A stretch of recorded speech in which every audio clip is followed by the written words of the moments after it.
সকলোকে আমাৰ ৰিম্পী চয়নিকা ইউটিউব চেনেলটোলৈ স্বাগতম জনাইছোঁ।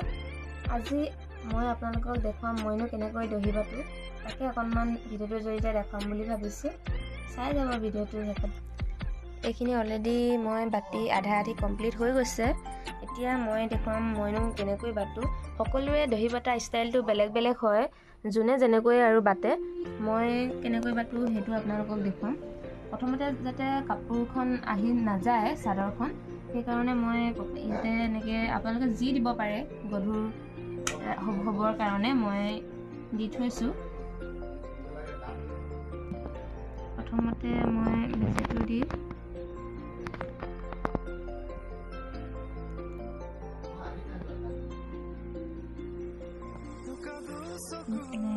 আপোনালোকে ইয়াতে নিজৰ মন মৰ্জি মতে গাঁঠি দিব পাৰে। মই 3টা দিছোঁ যিহেতু শকত হ'বৰ কাৰণে।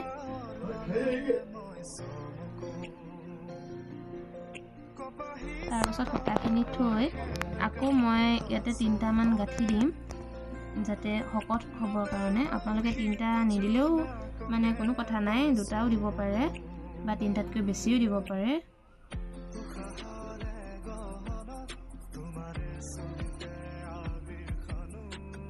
তাৰপাছত এনেকৈ সূতাখিনি ঘূৰাই এইটো মই প্ৰথমতে বেজিটো এই তলফালে কৰি এই সূতাখিনিৰ মাজেদি ভৰাই দিম।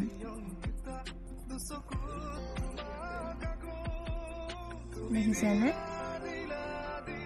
ভিডিঅ'টোত বুজিব পাৰিছেনে নাই গম নাপাইছোঁ বাৰু। আটাইতকৈ সহজ পদ্ধতি বুলি ক'লেও বেয়া নহয়।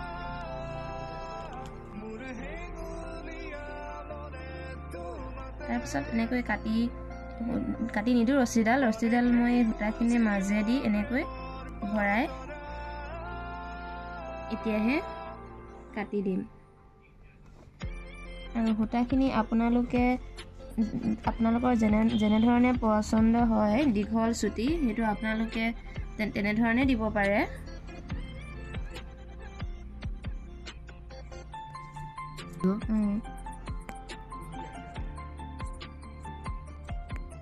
মই চুটি কৰি দিছোঁ যিহেতু মাৰ হয় কাপোৰযোৰ, মায়ে বৰ দীঘলকৈ দিলে ভাল নাপায়, সেইকাৰণে মই সৰুকৈ চুটি কৰি দিছোঁ।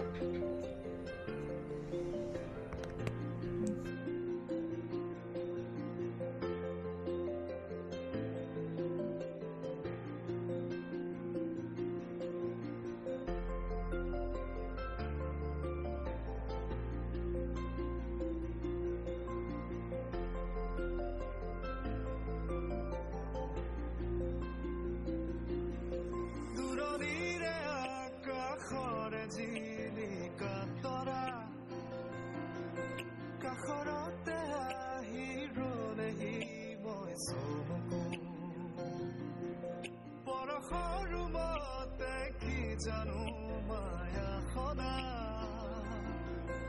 উকাৰাতিতে ফুলে কেতেকি মই চমকো দুবাহু প্ৰসাৰিলে সৃষ্টিৰ আকুল হেঁপাহ নামে উৰি যায় মন বলাকা তোমাৰে সপোনকে তুমি প্ৰাণৰ বৰষা সেউজী। ফাইনেলি এটা ছাইড কমপ্লিট হৈ গ'ল দহি বাতি। আপোনালোকে কেনেকুৱা পালে ভিডিঅ'টো জনাব। সকলোৰে দহি বটা ষ্টাইলটো বেলেগ বেলেগ। মই কেনেদৰে বাটো সেয়া আপোনালোকক ভিডিঅ'টোৰ জৰিয়তে দেখুৱাবলৈ চেষ্টা কৰিলোঁ। আজি ভিডিঅ'টো ইমানতে সামৰিছোঁ। নেক্সট আকৌ এটা ভিডিঅ' লগ পোৱাৰ আশাৰে।